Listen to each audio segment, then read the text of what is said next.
some techniques which are used to determine the concentration of small molecules or antibodies in the cell.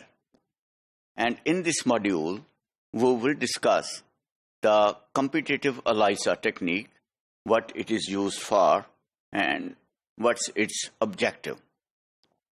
Now, competitive ELISA, that is used for assaying the small molecules like hormones in the blood samples. Now, these techniques, mind you, they give a handle to the biologists to determine these molecules in blood samples and to determine further action or the further studies. Now, here a broad outline of competitive ELISA has been described, where what is done, that a plate which is coated with the antibody is placed, then samples and the conjugative antigen is added to it with the conjugated antibodies. And what happens then with the conjugated antibodies, the native and conjugated antibodies, they compete and the coating is done, and eventually a colored substance or an enzyme which imparts the color is added. Now, this color development is, as a matter of fact, proportional to the concentration of that small molecules, and that coloration is plotted in a standard curve where the absorbance and the concentration, they are correlated, and we get a straight line. Now, when we get a straight line, from the straight line, we can determine the concentration of that molecule in the blood samples, whatever it is there. Now, the principle, as described earlier, that the competition between the natural antigen, which is a hormone, to be tested for, and an enzyme, which is conjugated form of the antigen.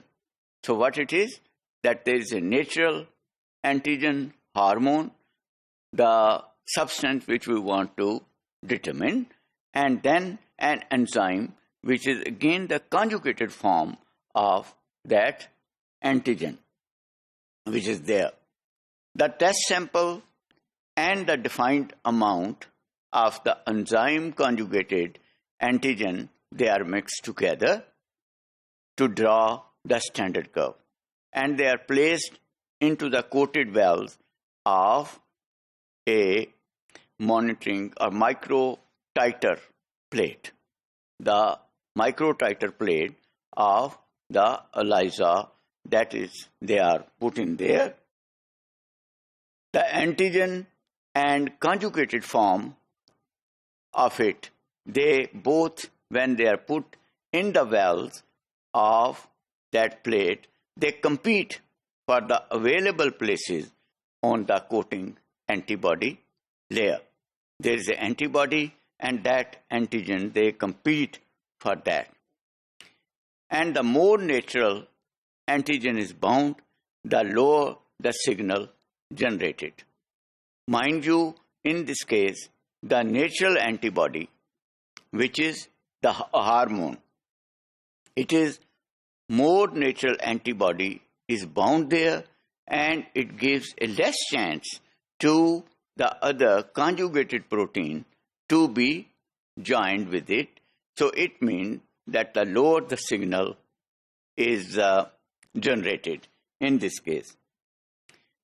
Now, for example, in the specific example we take, like thyroxine. Now, this form of ELISA is routinely used for testing the blood sample of the thyroxine. We can determine the thyroxine, which is a hormone, and the ELISA, competitive ELISA, is used for that.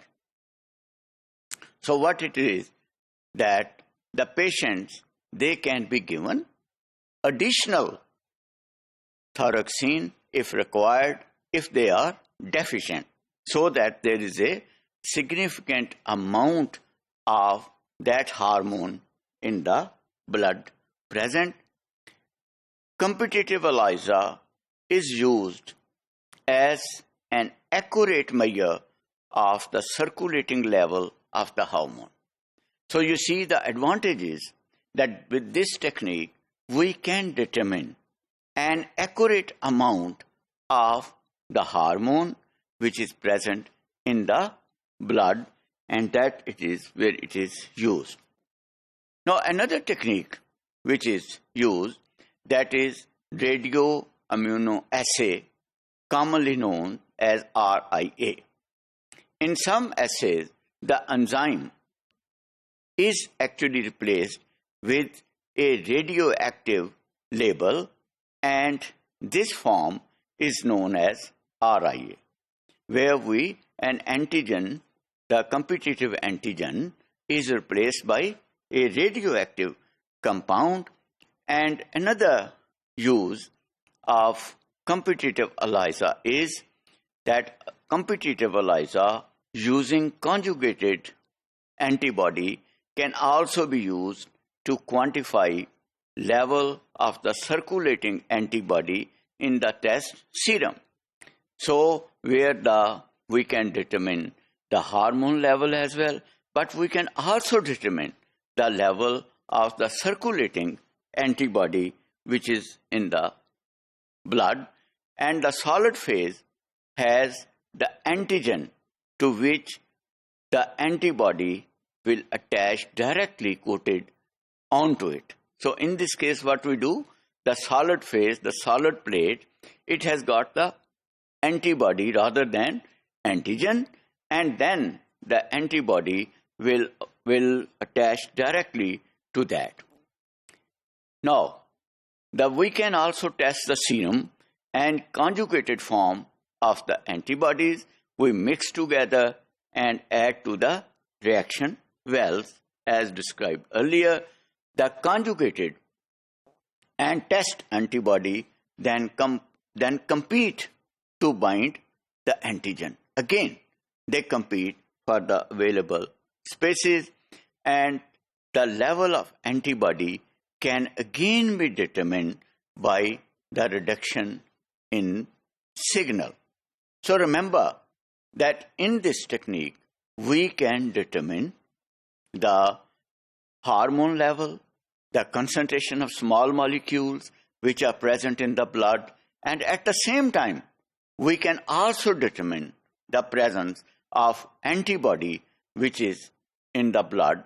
And what happens, that the more the concentration of antigens or antibodies, then the less is the signal.